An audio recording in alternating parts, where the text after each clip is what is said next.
자, 오늘은 13장 1절. 내가 보니 바다에서 한 짐승이 나오는데 뿔이 열이요 머리가 일곱이라. 그 뿔에는 열 왕관이 있고 그 머리들에는 신성 모독하는 이름들이 있더라. 내가 본 짐승은 표범과 비슷하고 그 발은 곰의 발 같고 그 입은 사자의 입 같은데 용이 자기의 능력과 보좌와 큰 권세를 그에게 주었더라. 그의 머리 하나가 상하여 죽게 된 것 같더니 그 죽게 되었던 상처가 나음에 온 땅이 놀랍게 여겨 짐승을 따른 것. 용이 짐승에게 권세를 주므로 용에게 경배하며 짐승에게 경배하여 이르되 누가 이 짐승과 같으랴. 누가 능히 이와 더불어 싸우리요 하더라. 또 짐승이 과장되고 신성 모독을 말하는 입을 받고 또 42달 동안 일할 권세를 받으리라. 여기까지만 먼저 볼게요. 일단 바다에서 올라온 짐승이라고 되어 있잖아요. 일단 바다에서 올라온 짐승이라고 할 때 일단 바다라고 하는 것의 그 의미는 뭐냐라고 하는 거 시간 잠깐 얘기했지만 바다라고 하는 것은 이제 보이지 않는 세계를 말하죠. 그러니까 보이는 세계가 땅이라면 이제 보이지 않는 세계는 이제 바다를 말하고 하나님이 그 바다에서 땅이 올라오게 만드셨잖아요. 창세기를 보면 나오지만 바다에서 바닷물에 물러가면서 무치되었는데 그래서 바다와 땅의 경계를 만들어 놓고 나서 그 땅에다가 약속을 펼치시는 거죠. 하나님이 땅 위에 펼치신 약속의 핵심은 어디에 있어요? 하나님이 약속의 땅을 만드시고 약속의 땅을 정하시고 그 땅에다가 어떤 약속의 확실한 어떤 그 결정체로 남긴 것이 이제 그 성전이고 그 성전의 핵심은 언약궤인데, 그러니까 땅 위에다가 하나님이 언약을 펼치실 때 그 땅의 중심을 어디로 세우신 거예요? 땅의 중심을 성전으로 세웠던 거죠. 그럼 바다는 뭐겠어요? 하나님이 땅을 언약의 어떤 장소로 지명하시고 그 땅의 핵심을 성전을 세우실 때 바다라고 하는 것은 이제 뱀과 그 뱀의 세력이 정체를 숨기고 있었던 그런 지역이라고 말할 수 있죠. 그래서 하나님께서는 이제 보이는 것과 보이지 않는 모든 것들을 다 총괄하시기 때문에 사실은 그 바다 가운데 벌어지고 있는 모든 짐승들의 세력에 대한 부분을 하나님이 알고 있는 거죠. 언제까지? 하나님을 허락하실 때까지 바다에서 그 짐승은 올라오지를 못해요. 그래서 우리가 한번 얼른 잠깐 보면 예를 들어서 시편 104편을 보면 시편 104편 이제 노아 홍수 이후에 물론 나오게 된 말씀으로 보기도 하지만 시편 104편 이제 쭉 이제 나온 상당히 어떤 명적인 이야기들인데 시편 104편에 보면은 9절 말씀 9절에 주께서 물의 경계를 정하여 넘치지 못하게 하시며 다시 돌아와 땅을 덮지 못하게 하셨나이다. 이거 나오시면 앞에 이제 쭉 눈을 한번 봐보세요. 2절 말씀에 빛을 입으시고 하늘을 창조 이야기를 하신단 말이죠. 3절에 물의 누각을 들보를 얹으시고 바람 나게 다니시고 그런 이야기들. 근데 그 예를 들어서 6절 옷을 덮음 같이 주께서 땅을 깊은 바다로 덮으심에 물이 산들 위로 솟아 올랐으나 7절 볼까요? 주께서 꾸짖으시니 물은 도망하며 주의 우레소리로 말미암아 빨리 가며 주께서 그들을 위하여 정하여 주신 곳으로 흘러갔고 산은 오르고 골짜기는 내려갔나이다. 그래 하신다면 이제 노아 홍수를 말하는 거 같잖아요. 그래서 노아 홍수 때 물이 땅을 다 덮었지만 하나님이 다시 물을 물러가게 해서 경계를 정해놓고 물은 땅을 덮지 못하게 하라 이렇게 했단 말이죠. 그래서 이런 이야기는 뭐냐면 하나님께서 왜 그런 물 가운데 땅을 나오게 하시고 그리고 경계를 정해서 그 물이 땅을 덮지 못하게 했냐면 땅 위에서는 계속 뭐가 정해져야 돼요? 한번 기억해 보세요. 노아 홍수 이후에 하나님께서 약속을 했죠. 무지개 언약으로. 약속 내용이 뭐였습니까? 노아 홍수에 이후에 주신 약속이 다시는 물로 안 한다. 근데 근거는 뭐예요? 근거는 뭐였어요? 정결한 재물의 그 번제 향기를 받으시고 하신 약속이잖아요. 그러니까 땅이라고 하는 것은 왜 필요했냐면 정결한 재물의 그 번제가 들어지기 위한 공간으로 땅이 필요했던 거죠. 바꿔 말하면 물에서 올라온 땅이라고 하는 것은 알맹이가 뭐예요? 컨텐츠 그 핵심 그 코어가 뭐냐면 정결한 짐승의 번제예요. 그것은 시작으로 말하면 십자가 사건인데, 다시 말해서 인간이 지금 발 딛고 있는 이 땅의 모든 역사라고 하는 것은 사실 무엇이 알맹이에요? 예, 정결한 제물로 자기 몸을 바치시는 예수님의 그 십자가의 사건을 위한 무대, 예수의 십자가의 사건을 위한 공간, 그게 이제 땅의 어떤 핵심적인 역할이라고 하는 거죠. 자, 그러면 오늘 말씀 보니까 바다에서 누가 올라왔어요? 예, 짐승이 왔단 말이죠. 그럼 짐승이 왔다는 것은 왜 왔냐 하면은, 자, 짐승이라고 할 때, 짐승의 말을 할 때, 짐승은 독자적인 어떤 그 의미를 갖지 못합니다. 다시 말해서, 짐승을 짐승이라고 부를 때에는 누가 있기 때문에 짐승을 부르는 거예요? 우리가 짐승을 누가 짐승을 불러요? 어린양? 그렇죠. 다시 말해서 이제 인자인데, 인자, 사람의 아들, 사람이 있기 때문에 짐승이 있단 말이죠. 그러니까는 독자적으로 나는 누구다라고 말할 수 있는 존재는 이 온 만물 가운데, 전체 아무튼 이 세계 가운데에서 하나님밖에 없어요. 하나님만이 I am who I am이라고 말할 수 있고, 나머지 모든 존재들은 어때요? 상대적인 어떤 그 상대적인 입장에서 존재 가치를 확인받는 거죠. 그러니까 얘가 지금 짐승이라고 말할 때는 누구에 대한 짐승이냐 하면 인자이신 예수 그리스도, 방금 말한 것처럼 어린 양이신 예수 그리스도의 상대적인 개념으로서의 짐승이 되는 거예요. 그러니까 여기서 말하는 짐승 자체를 우리가 아는 짐승이 있잖아요. 뭐 개돼지 그런 짐승이 아니고, 여기서 말하는 짐승은 누구에 대해서 나온 개념이다? 예, 인자이신 예수 그리스도에 대해서 나온 개념이라는 거죠. 그러니까 사람들이 오해하는 것이 짐승이 올라왔네? 그러니까 뭐 짐승이면 짐승이지 하고 우리가 아는 짐승을 생각하는데, 성경 자체는 예수를 증거하는 이야기고, 예수님을 증거할 때 인자이신 예수를 증거한다는 입장에서의 짐승이 되는 거예요. 자, 그러면 최초의 짐승은 사실 누구예요? 뱀이죠, 뱀. 에덴 동산에서 여자의 후손과 그다음에 뱀의 후손과의 어떤 대결 구도를 3장에서 말하고 있잖아요. 언약이 이제 최초 언약인데, 언약 가운데서 여자의 후손과 뱀 자체를 이렇게 대치를 시킨 것은 뭐냐 하면은 여자의 후손에 의해서 뱀은 뱀인 거예요. 여기서 오해하면 안 되는 것이죠. 그죠? 많은 사람들이 뱀은 그러니까 지금 징그럽게 다니는 그 큰 뱀, 뭐 코브라 뭐 그렇게 생각하는데, 그게 아니라는 거예요, 지금. 이 뱀을 이거 전체에 뭐라고 불렀냐 하면은, 예컨대 그 12장 9절 말씀 볼까요? 12장 9절에. 예. 그냥 내 쫓기니 옛뱀 곧 마귀라고도 하고 사탄이라고도 하며 온 천하를 깨는 자라. 그가 땅으로 내쫓기니 그의 사자들도 그와 함께 내쫓기니.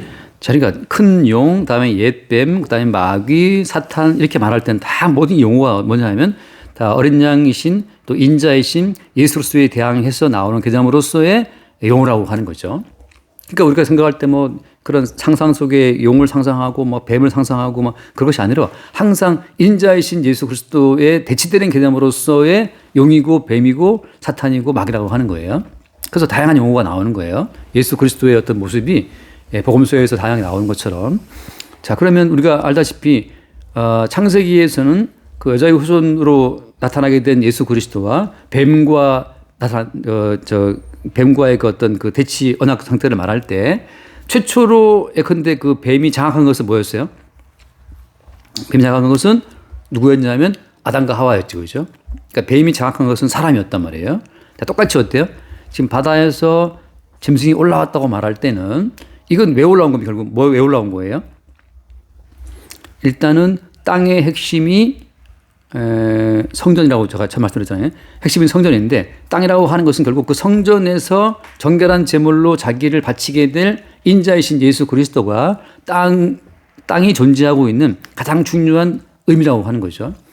땅이라는 것 자체는 왜 만드셨냐 하면 결국 정결한 제물로 자기를 바치실 어린 양 예수 그리스도를 나타내고 증거하기 위한 활동 공간으로서의 땅인 거예요. 자, 그럼 이제 어린 양 예수 그리스도가 정해진 때에 십자가에 못 박혀 죽어야 되는 그 언약적 사건을 위해서 누가 이제 와야 되는 거예요?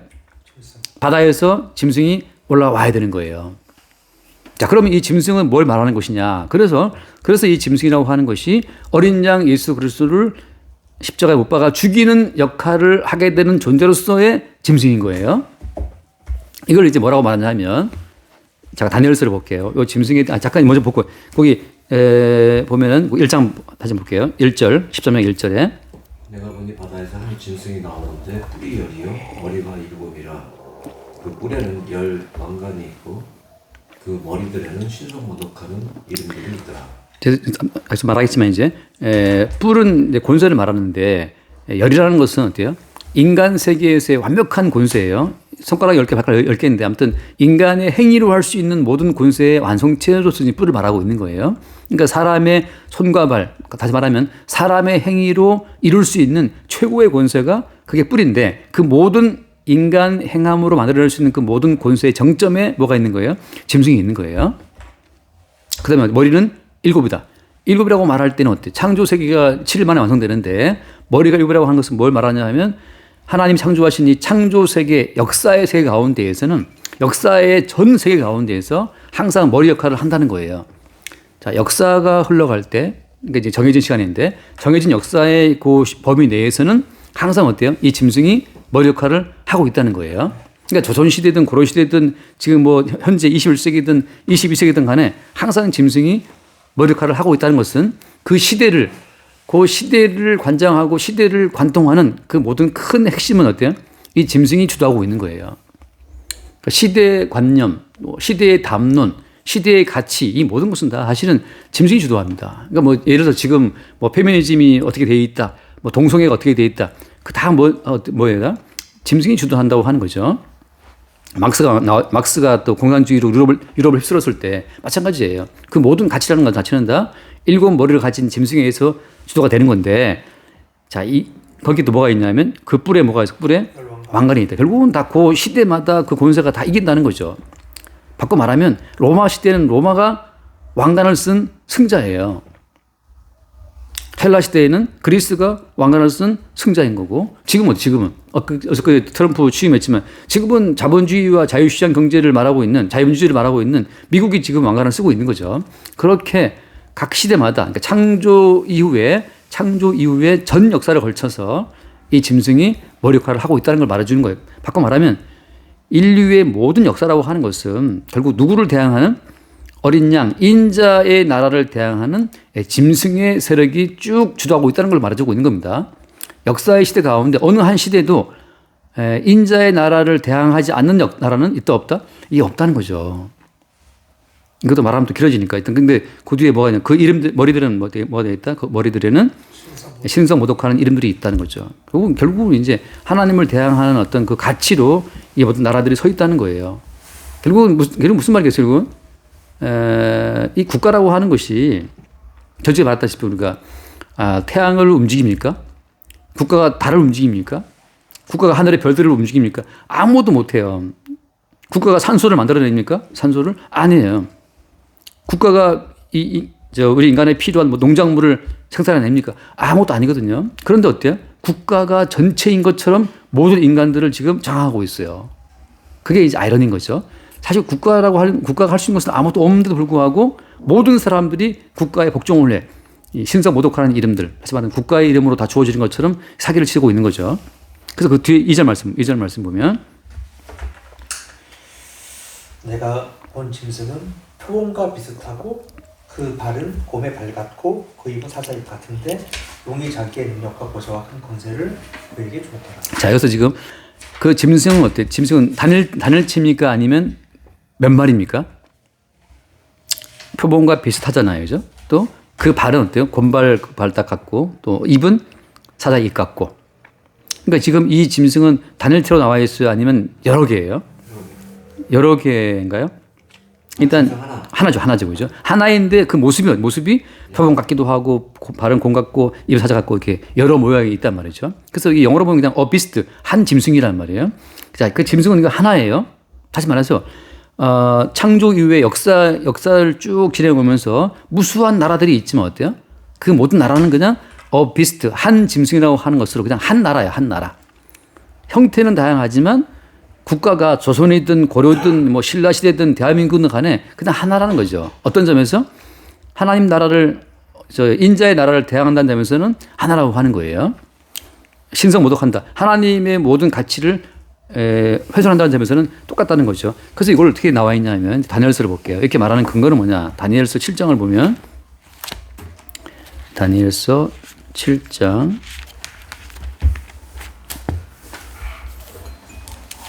거기에 자 7장 똑같은 어떤 과정인데 7장 2절부터 볼게요. 7장 2절 다니엘이 진술하여 이르되 내가 밤에 환상을 보았는데 하늘에 네 바람이 큰 바다로 몰려 불더니 큰 짐승 넷이 바다에서 나왔는데 그 모양이 각각 다르더라. 자 여기는 어때? 짐승 4 비스트 여기 네 마리가 나온 거예요. 계시록에서는 하나지만 자 네 마리가 나온 것은 지금 다니엘이 볼 때는 지금 아직 계시의 중간에 있기 때문에 네 마리를 본 거예요.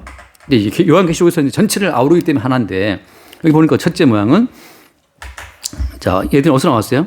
똑같이 바다에서 나왔다. 예, 똑같은 나왔다. 첫째 모양은 사자와 같다. 첫째는 사자 같은데 독수리 날개가 있더니 내가 보는 중에 그 날개가 뽑혔고 또 땅에서 들려서 사람처럼 두 발로 서게 함을 받았으며 또 사람의 마음을 받았더라. 자, 이 첫째가 이제 뒤에 보면 나오는데 잠깐 얼른 보고 넘을게요. 7장 17절 말씀 볼게요. 7장 17절. 그 네 큰 짐승은 세상에 일어날 네 왕이라. 네, 그래서 이 네 왕 자체가 뭘 말하냐면 바벨론하고 페르시아하고 그리스하고 로마를 보통 말한다고 보거든요. 그래서 여기서 말하는 첫째 같은 것은 어때요? 이거 바벨론 제국을 말하는 거예요. 느부갓네살 왕을 말하는 건데 이 첫째 나라 바벨론 제국이 뭘 받았냐 하면은 그 아까 그 사절 그 나오죠. 또 사람의 마음을 받았더라 하잖아요. 그러니까 나라라 국가라 자체가 이것이 드디어 이제 사람의 마음을 받아서 사람의 마음을 하나로 묶고 세우는 어떤 기능을 하는 거예요. 바벨론이 왜 제국이냐 하면 사람의 마음을 묶고 세운, 바꿔 말하면 사람의 마음을 미혹하는 기술이 생긴 거란 말이죠. 나라 자체는 추상적인 존재인 거기 때문에 나라는 어떤 구체성이 없단 말이죠. 단지 나는 대한민국 국민이야 라고 하는 그 의식이 있기 때문에 나라가 됐단 말이에요. 그 뒤에 말씀 볼게요. 5절 말씀, 5절. 다른 짐승 곧 둘째는 곰과 같은데 그것이 몸 한쪽을 들었고 그 입 사이에는 새 갈빗대가 물렸는데 그것에게 말하는 자들이 있어 이르기를 일어나서 많은 고기를 먹고 할 거다. 네, 이게 이제 페르시아 제국을 말한다고 보고 자세한 내용은 다시 할게요. 6절 말씀 보면 이제 그 후에 내가 또 본즉 다른 짐승 곧 표범과 같은 것이 있는데 그 등에는 새 날개 넷이 있고 그 짐승에게 또 머리 넷이 있으며 권세를 받았더라. 이거 이제 헬라 제국, 그리스 제국을 말하는데 알렉산더가 제국 그쪽을 제패할 때 뭐 그렇게 엄청난 빠른 속도로 제패했다 그러잖아요. 그래서 날개가 몇 개예요? 날개가 4개인데 그러니까 엄청난 속도로 알렉산더가 정복전을 펼쳐나간단 말이죠. 그래서 셋째 이 짐승 자체를 그리스 제국으로 봅니다, 보통. 그 이제 그 알렉산더 사후에 어떻게 사후에 머리넷이 있다 한 것처럼 그리스 제국이 4개로 쪼개져요. 분열되죠. 그다음에 7절 말씀 보면 내가 밤 환상 가운데에 그 다음에 본 넷째 짐승은 무섭고 놀라우며 또 매우 강하며 또 새로 된 큰 이가 있어서 먹고 부서뜨리고 그 나머지를 발로 밟았으며 이 짐승은 전에 모든 짐승과 다르고 또 열풀이더라. 네, 그래서 이것은 자체는 로마 제국을 말한다고 보죠. 그래서 로마 제국처럼 강한 제국이 없었다. 매우 강하고 쇠로 된 큰 이가 있어서 먹고 부서뜨리고 밟았다. 그래서 모든 짐승과 다르고 열뿔이 있더라. 그렇게 해서 이제 로마 제국 이후에 로마 제국과 같은 형태의 제국들이 전 세계로 빠져나간 거죠. 지금은 다 로마 제국을 본딴 지금 똑같지 뭐 로마 제국이 동맹을 중시했단 말이에요. 또 지금도 미국도 지금도 뭐 일본에 미군 기지가 한국에 미군 기지가 있고 독일에 있고 전 세계에 있단 말이죠. 다 동맹을 중시하고 단독이 아니라 동맹을 통해서 제국을 세워나간다는 점이 로마 제국의 어떤 재판이라고 하는 거죠. 따라오는 거예요. 자, 그 다음에 이제 8절 말씀 보면 제가 그 뿔을 유심히 보는 중에 다른 작은 뿔이 그 사이에서 나더니 첫 번째 뿔 중에 셋이 그 앞에서 뿌리까지 뽑혔으며 이 작은 뿔에는 사람의 눈 같은 눈들이 있고 또 입이 있어 큰 말을 하더라. 점점 이제 뭐가 중요하냐 하면 사람의 눈이 있고 그다음에 입이 있다라고 하잖아요. 눈이라는 것은 지혜를 말하는 건데 결국은 본다고 하는 것은 정보를 말하는 거잖아요. 결국 이 모든 제국이라고 하는 자체는 모든 사람들을 살피는 어떤 정보 자체가 발달해 가는 걸 말하고 있는 거예요. 다시 말해서 이제 앞으로 모든 세계라고 하는 것은 전체를 보는 사람의 눈처럼 모든 정보를 꿰뚫는 어떤 상태로 간다는 걸 보여주고 있는 거죠. 그다음에 또 뭐가 있어요? 입이 있다. 그래서 입이 있어서 계속 말을 하는데 뭐 정치인들의 그 모든 사실 뭐 힘 말에 있죠, 말. 그 말 자체의 어떤 힘을 가지고 나라를 통치하고 있으니까. 자, 그래서 결국 이제 요걸 이제 넘어와서 자, 이 다니엘서의 근거를 두고 다니엘서를 해석할 때 주님이 다니엘한테 뭘 알게 했냐면 요 내 짐승은 무엇이다? 내 짐승은 내 왕이다 했기 때문에 이 짐승이 곧 뭘 의미한다고? 나라를 의미한다고 지금 보고 있는 거죠. 그래서 돌아가서 보게 되면 다시 한번 돌아와서 13장 2절 말씀 보면 내가 본 짐승은 표범과 비슷하고 했잖아요. 곰 밝았고 사자 입 같다라고 해서 요한계시록에서는 하나의 짐승으로 본단 말이죠. 자, 그러면 마지막이 어때? 마지막에 이걸 먼저 보고 넘어올게요. 다니엘서 2장을 보면 다니엘서 2장을 이거를 좀 한 30분만 한 것도 참 무리긴 한데 일단 다니엘서 2장을 보게 되면은 이게 이제 그 바벨론 제후에 느부갓네살 왕이 세우셨던 큰 신상, 그 신상 꿈에 대한 것을 말하고 있거든요. 그래서 일단 다 볼 수는 없고 31절 말씀, 31절에 왕이여, 왕이 한 큰 신상을 보셨나이다. 그 신상이 왕의 앞에 섰는데 크고 광채가 매우 찬란하며 그 모양이 심히 두려우니. 자, 우상의 머리는 순금이고 가슴과 두 팔은 은이고 배와 넓적다리는 옷이고 종아리는 쇠고 발에 얼마는 쇠 얼마는 진이었다. 요 신상. 근데 한번 보세요. 그 다음 말씀 맞아요. 34절 말씀. 또 왕이 보신즉 손대지 아니한 돌이 나와서 세상의 새와 진에게 발을 쳐서 부서뜨리며 그때 새와 진흙과 녹과 은과 금이 다 부서져 여름 타작 마당에 혀같이 되어 바람에 불어간 곳이 없었고 우상을 친 돌은 태산을 이루어 온 세계에 가득했다라고 되어 있잖아요. 그래서 요 우상 큰 신상 이게 뭘 의미하느냐라고 해서 다니엘이 이제 해석한 것이 바로 뭐예요? 그다음 말씀 36절 말씀. 그 꿈이 이러한즉 내가 이제 그 해석을 왕 앞에 아뢰라이다. 그러면서 왕이요 왕은 여러 왕들 중에 왕이시다 하면서 그 왕 느부갓네살 왕에게 그 첫 번째 머리가 되는 금이라고 하는 것을 나오죠. 38절 말씀 38절. 사람들을 들짐승과 공중의 새들 어느 곳에 있는 것을 망분하고 그것들을 왕의 손에 넘기사 다 다스리게 하셨으니 왕은 곧 그 금머리니. 자, 왕이 바로 당신 그 큰 신상의 머리다. 왕이 바로 금으로 만든 머리다. 그다음 39절 말씀 왕을 뒤어서 왕보다 못한 다른 나라가 일어날 것이다. 이게 이제 페르시아 제국인데 페르시아 제국. 셋째로 어때요? 녹 같은 나라가 일어난다. 녹은 동인데 그건 뭘 말해 또 헬라 제국을 말하는 것이고 40절 말씀 넷째 나라는 강하기가 쇠 같다. 쇠는 모든 물건을 다 부서뜨린다라고 하잖아요. 네 번째 나라는 이거 자체를 뭐라고 봐요? 로마 제국으로 본다고 하는 거죠. 그 다음에 41절 말씀 41절. 왕께서 그 발과 발가락이 얼마나 토기장이여 진액이요 얼마나 새긴 것을 보셨은즉 그 나라가 나누일 것이며 왕께서 새와 진액이 섞인 것을 보였은즉 그 나라가 새 같은 든든함이 있을 것이나. 그래서 그 로마 제국 이후의 모든 제국들은 쇠와 진흙이 섞인 것처럼 얼마나는 강하지만 얼마나 약한 거예요. 지금까지 모든 나라가 시끄러운 것도 마찬가지예요. 얼마나는 강하고 얼마나 약한 것처럼 로마 제국 이후에 10개의 뿔 자체는 다 그런 식으로 지금 존재한다고 하는 거죠. 완벽하 강한 나라가 있는 것이 아니고 얼마나 강하고 얼마나 약해요. 자, 돌아와서 봅시다. 그렇게 해서 2절 말씀에 내가 본 짐승은 표범과 비슷하고 그 발은 곰에 발 같고 입은 사자의 입 같다. 근데 뭐 어떻게 됐어요? 용이 자기 능력과 보좌와 그 공세를 그에게 주었다라고 해서 이 붉은 용으로부터 마귀로부터 이 뱀으로부터 각 국가에 뭐가 주어지는 거예요? 능력과 보좌와 권세가 주어지는 거죠. 그러니까 약간 대통령이 되었다.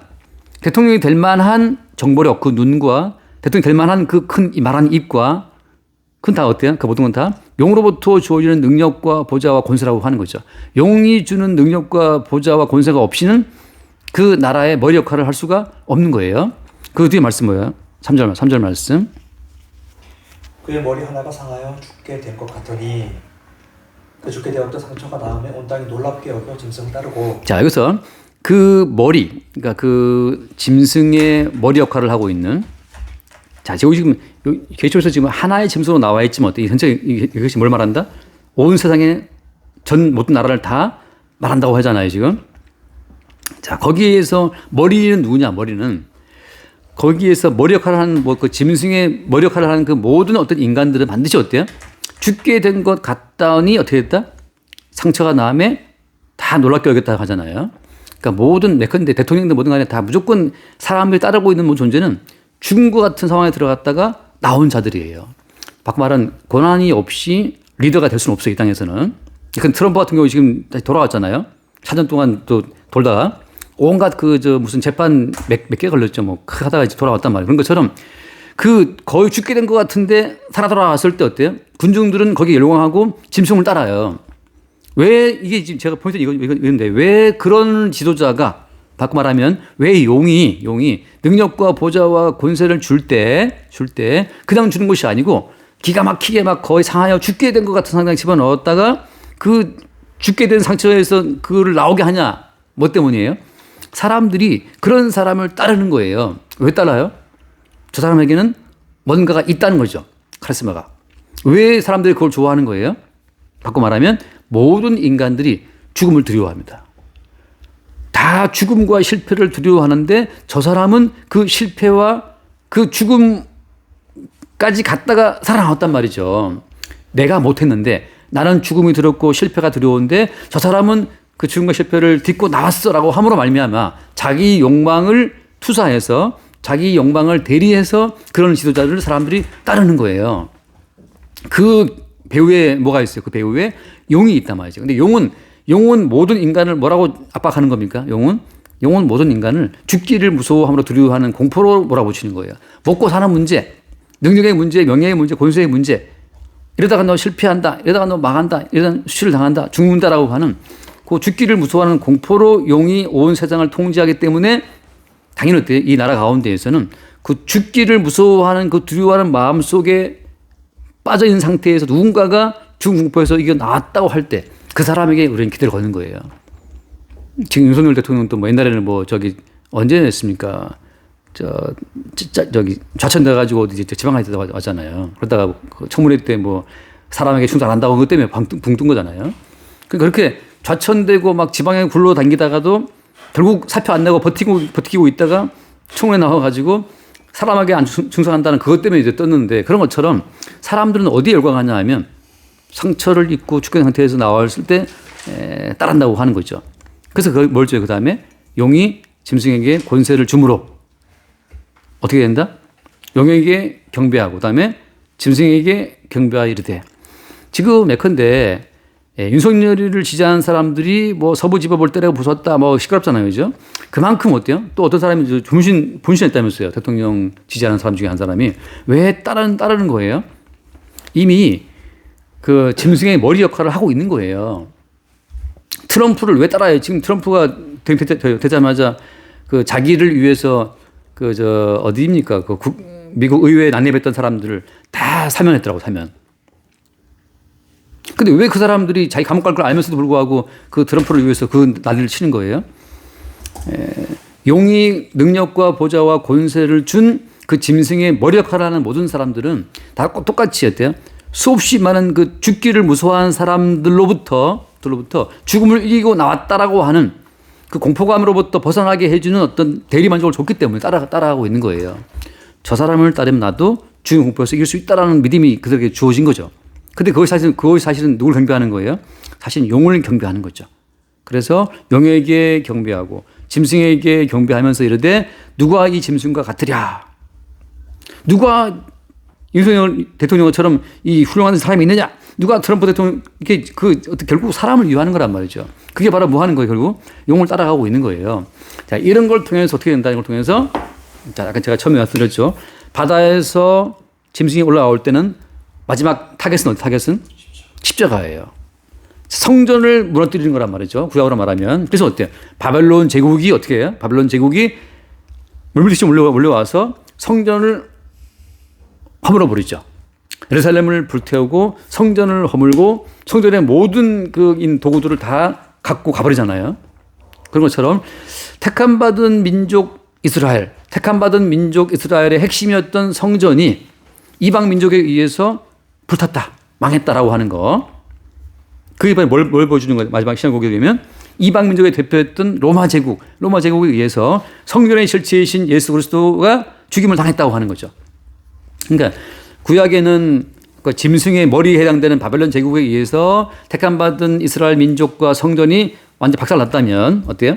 그 바벨론 제국의 후신, 같은 몸뚱이죠. 같은 몸뚱이지만 아무튼 머리는 정금이고 가슴과 팔은 은이고 배와 넓적다리는 동이었고 마지막에 철이었잖아요. 로마 제국이. 그 로마 제국에 의해서 예수님이 못 박혀 죽는 사건이 벌어진단 말이죠. 다 같은 하나의 맥락이란 말이에요. 여기에서 바다에서 올라온 짐승, 그 구약 때는 바벨론 제국이었고 신약 때에는 로마 제국이었는데 다 같은 몸뚱아리의 이 짐승인데 그 똑같은 짐승 나라의 능력과 보좌와 권세를 준 건 누구예요? 다 용이란 말이에요. 용. 그래서 어때? 그 용이 이 약속의 실체인 성전을 무너뜨리고 약속의 실체이신 예수 그리스도를 죽이고 하는 것으로 따라가는 거예요. 자, 그러면 이 말을 왜 하냐면 그러면 자, 성전이 무너졌다. 그다음에 실체이신 예수님이 못 박혀 죽었다라고 한다면 이제 그 성전에 속하게 된 택한 민족, 택한 백성, 그다음에 예수 그리스도와 함께 택함을 입은 예수님의 백성이라 하면 어떤 길로 가게 될 것 같아요, 앞으로 이제? 똑같죠. 바다에서 올라온 짐승에게 먹히고 죽임당하고 패배하는 쪽으로 간다는 거예요. 그리고 뒤에 말씀, 5절 말씀, 5절. 또 짐승이 과장되고 심성 모독을 말하는 입을 막 닫고 또 42달 동안 일할 권세를 받으니라. 네. 자, 짐승이 과장되고 신성 모독을 말한다 그러는데 그 말하는데 언제 얼마 동안 이래요? 42달 동안이란다. 42달이 며칠이라고 42달이? 42달은 1260일. 42달은 또 몇 년이에요? 3년 반이란 말이에요. 3년 반을 또 어떻게 또 줄여서 이야기해요? 네, 사흘 반 또 지난주 반도 말씀한 것처럼 한 때와 두 때와 반 때라 한단 말이죠. 자, 다니엘서 잠깐 보고 다니엘서 아까 잠깐 7장 잠깐 다시 볼게요. 다니엘서 7장 거기 보면은 이 짐승이 얼마간 권세를 발휘하냐면은 7장 25절 말씀 볼까요? 25절. 그가 장차 지극히 높으신 이를 말로 대적하며 또 지극히 높으신 이의 성도를 객게 할 것이며 그가 또 때와 법을 고치고자 할 것이며 성도들은 그의 손에 붙인 바 되어 한 때와 두 때와 반 때를 지니. 예, 여기서 자 다니엘서에서는 이제 이 짐승에 의해서 물론 여기서는 이제 네 마리 짐승이잖아요. 네 마리 짐승이고 계시록에서는 한 마리 짐승이죠. 결국은 하나예요. 국가라고 하는 것은 하나라는 걸 지금 말하고 있는 건데 왜냐하면 인자의 나라를 대항한다는 점에서는 어때요? 한 덩어리란 말이죠. 그래서 머리 그다음에 가슴 그 배 다리 아까 앞에 봤던 것처럼 똑같이요. 자 그런데 여기서는 언제 성도들 어때요? 성도들은 그의 손에 붙임 바 되어서 한 때와 두 때와 반 때를 지나리라. 심판이 시작되면 그는 권세를 빼앗기고 완전히 멸망할 것이다. 이제 마지막에 이제 주님께서 다시 오실 때를 말하고 있는 건데, 자, 여기서는 한 때와 두 때와 반 때고, 계시록에서는 42달이고, 또 지난주에도 봤잖아요. 우리가 지난주에도 여자가 광야에서 며칠간 얼마 동안 양육받아요? 거기 12장 14절 말씀 보면 14절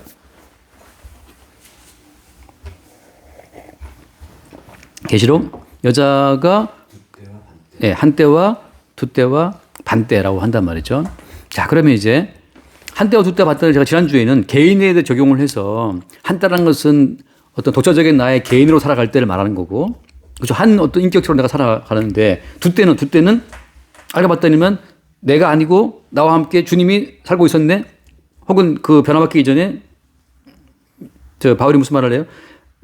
선을 행하기 원한 나에게 악의 선례를 알았단 말이죠. 두 때인데 우리가 그 창세기 보면 나오지만 요셉이 무슨 말을 해요? 그 나중에 형들 만났을 때 나를 애굽에 팔았다고 해서 두려워하지 마세요 하면서 무슨 했던 말이 뭡니까? 나를 이곳에 보내신 분은 형들이 아니고 뭐예요?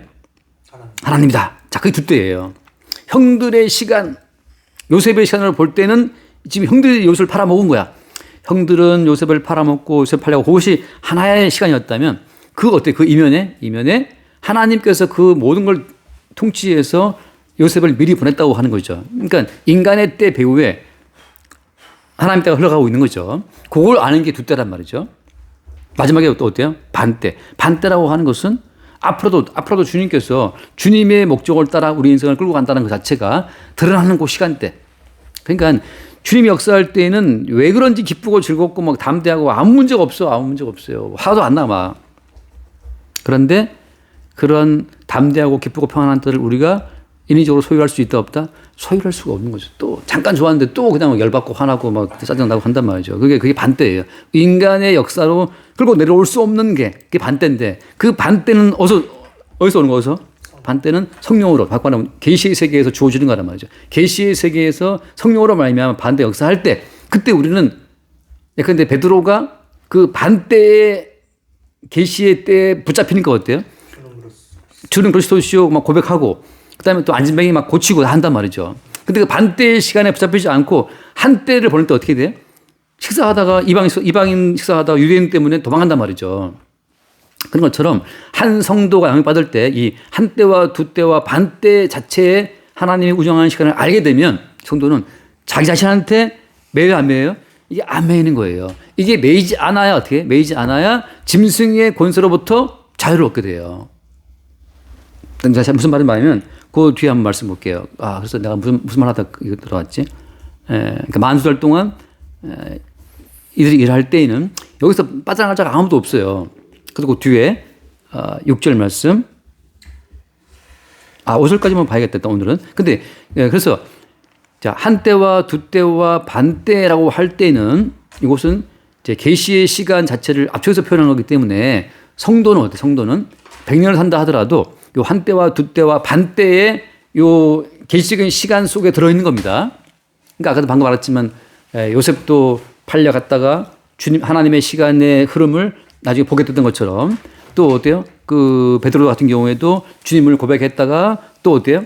주님으로부터 사탄아 물러가라는 말을 들었다가 하는 것처럼 그러니까 사탄아 물러가라는 그 말을 들을 때가 어떻게 보면 반대의 역사하는 때란 말이죠. 그 책망이 자체가. 책망이 없이는 우리는 이 짐승의 권세를 빠져나갈 수가 없어요.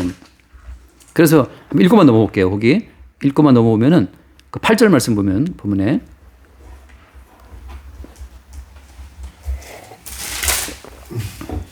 죽임을 당한 어린 양의 생명책에 창세 이후로 이름이 기록되지 못하고 이 땅에 사는 자들은 다 그 짐승에 경배하리라. 네, 짐승에게 경배하리라 하잖아요. 그러니까 인간은 이 짐승의 세력을 이길 수가 없다는 거죠.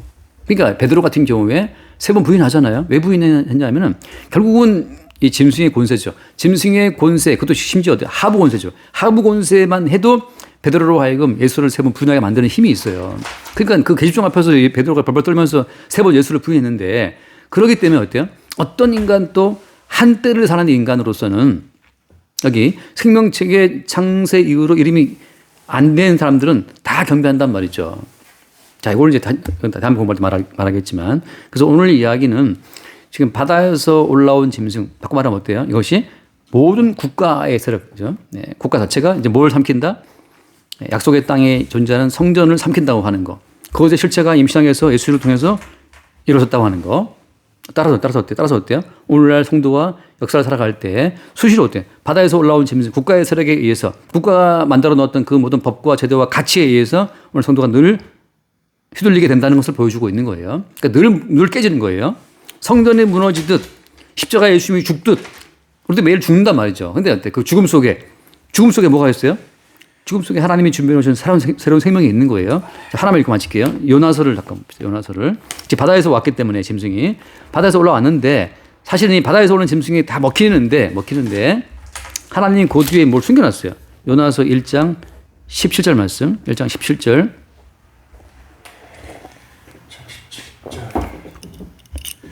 여호와께서 이미 큰 물고기를 예비하사 요나를 삼키게 하였으므로 요나가 밤낮 3일을 물고기 뱃속에서 있느니라. 자, 그럼 제가 물어볼게요. 요나는 지금 바다 속에 있는 겁니까? 물고기 뱃속에 있는 겁니까? 물고기 뱃속. 네. 자, 남들이 볼 때 요나를 들어서 바다에 던져버린 그 뱃사공들이 볼 때는 어때요?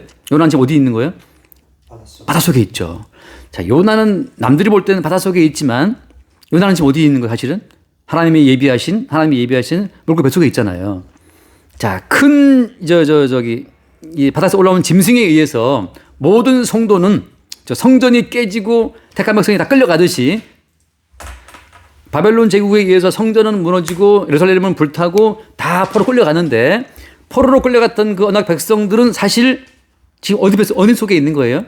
물고기 뱃속에 있는 것처럼 하나님의 예비하시는 언약 속에 있는 거예요. 언약 속에 있는 거예요. 그러니까 바벨론에 의해서 포로되어 끌려가는 그 이스라엘 백성들 순순히 포로 끌려가라.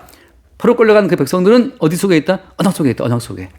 그 언약적 죽음 속에 있는 거예요. 이 사람들이 어때요? 구원되는 사람이란 말이죠. 이방인들이 볼 때는 저거 망했네. 저거 완전 망했어. 끌려갔어. 포로도 끌려갔어. 근데 어때? 하나님께서는 이방인들이 볼 때는 포로 끌려갔지만 사실은 물고기 뱃속에 요나를 집어넣듯이 언약 속에 그들을 집어넣으신 거예요. 어떻게 알아요? 예레미야가 늘 예언했잖아요. 제발 이제 망한다. 일단 포로로 끌려가라. 근데 언약된 말씀 그대로 끌려가는 것 어때요? 언약 속에 들어있는 거죠. 그러니까 지금 바다에서 올라온 짐승이 이 육지의 모든 땅을 삼킬 때 그때 택한 백성도 어때요? 짐승에 의해서 먹히는데 굴복하는데 택한 백성은 지금 어디 속에 있다? 택한 백성은 언약 속에 있는 거예요. 언약 속에. 자, 이제 마지막으로 똑같이 십자가에 못 박혀 죽으실 때 강도가 둘이었는데 한 강도는 버림받잖아요. 한 강도는 구원받잖아요. 똑같이 죽음인데 남들이 볼 땐 죽음이죠. 근데 구원받은 강도는 이제 어디 속에 있는 거예요? 예수의 언약의 말씀 속에 있는 거죠. 네가 오늘 나오니 있으리라. 그 예비하신 물고기 뱃속에 요나가 있는 것처럼 예비하신 언약의 그 말씀 속에 강도가 들어있음으로 말미암아서 나곤에 구원되는 거예요. 자, 결론으로 볼 때는 모든 인간의 국가, 이 짐승의 권세에 굴복하지만 그 속에 주님이 예비해 놓으신 다른 죽음, 예수님과 함께 십자가에 죽고 함께 산다고 하는 그 언약 속에 들어있을 때에는 그들이 국가의 짐승의 권세를 이기고 살아나오는 새로운 백성이라고 하는 거예요. 우리 기억하잖아요. 다니엘서에도 나오지만 다니엘 친구들을 어디다 집어넣었어요? 다니엘 3명 친구들을 풀무에 집어넣었잖아요. 근데 풀무 속에 누가 있었어요?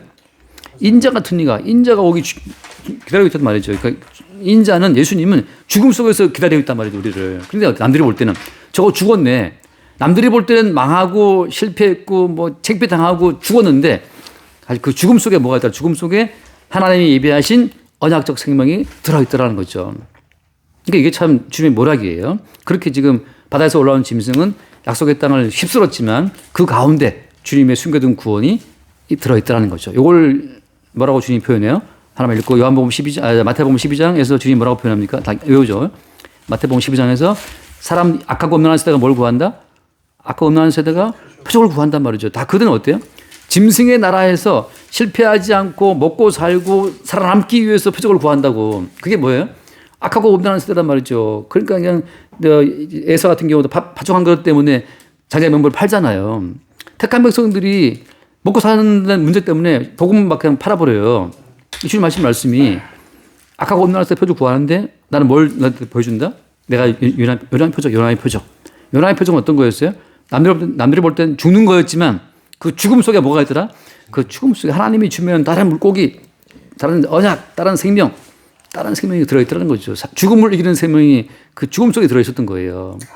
죽음을 이기는 생명이 그 죽음 속에 들어있더라. 그것이 요나의 표적인데 그 요나의 표적 십자가의 죽음과 십자가의 생명 속으로 자기 백성을 주님이 인도해 가시는 방식으로 바다에서 올라온 짐승을 이기게 하시는 겁니다. 여기까지. 네. 주님 감사합니다. 오늘 말씀을 통해 붉은 용으로부터 능력과 권세를 받은 한 짐승이 성전과 그리스도 예수를 파괴하고 무너뜨리기 위해서 활동하는 것을 보게 됩니다. 이 안에서 주께서 예비하신 주의 백성들이 고난을 받고 핍박을 받을지라도 주님께서 예비하신 언약의 방주 속에 주님께서 주의 백성들을 끌고 가시면서 종국에는 오직 그리스도 예수의 완전한 승리를 증언하는 도구로 함께 하실 것을 주님 믿습니다. 아멘. 주님 날마다 살 동안에 오직 붉은 영의 활동이 아무리 거세고 아무리 우리를 핍박하고 유혹할지라도 오직 이 중심에서 모든 것을 이루신 예수 그리스도를 믿음으로 바라볼 수 있는 은혜를 더하여 주시옵소서. 아멘. 예수 이름으로 기도합니다. 아멘. 주님 감사합니다. 바다에서 나온 짐승, 즉 국가라는 큰 시스템 안에서 권력과 능력과 권세를 가진 그 왕이 휘두르는 칼과 법도 아래 우리 성도들은 늘상 그 발뒤꿈치에서 그것을 따를 수밖에 없는 운명 속에 살고 있습니다. 그러나 그 끝은 항상 어린 양과의 믿음을 저버리도록 하는 관계를 부림으로써 그것이 성도를 깨는 그리고 성도를 미혹하는 것임을 늘상 알게 하여 주시고 성령을 통하여 반대의 삶을 살 수 있도록 믿음을 더하여 주시고 우리 개인으로 사는 한때 그리고 두 때 모든 것들이 성도의 삶 속에 녹아 있지만 반대를 그리면서 늘상 우리의 정신들을 온전하게 유지할 수 있도록 주님 인도해 주시기를 주님의 이름으로 기도했습니다. 주님 감사합니다. 이방 나라 제국들이 언약의 나라 이스라엘을 깨뜨리고 불태우고 성전을 허물고 택한 백성들을 포로로 잡아갈 때 그 속에 언약이 들어있었음을 기억하게 하여 주시고 베드로가 로마 제국과 유다 왕국의 하부 구조에도 떨며 예수를 3번 부인했으나 그 예수를 3번 부인한 그 실패가 우리 언약의 말씀에 근거하고 언약의 말씀에 쌓여 있었기에 그는 그 죽음 속에서도 새로운 생명으로 나오게 됨을 바라보게 하여 주옵소서. 짐승의 권세 앞에 늘 우리가 무너지고 또 예수를 부인하는 상황 속에 늘 들어가나 주님 그것이 이미 우리에게 주어진 우리의 실상인 것을 말씀을 통해 보게 하시고 다시금 그 죽음 속에서 우리를 끄집어내시는 부활 생명의 주님을 늘 새롭게 바라볼 수 있도록 축복하여 주옵소서. 우리 주 예수로 기도드립니다. 아멘.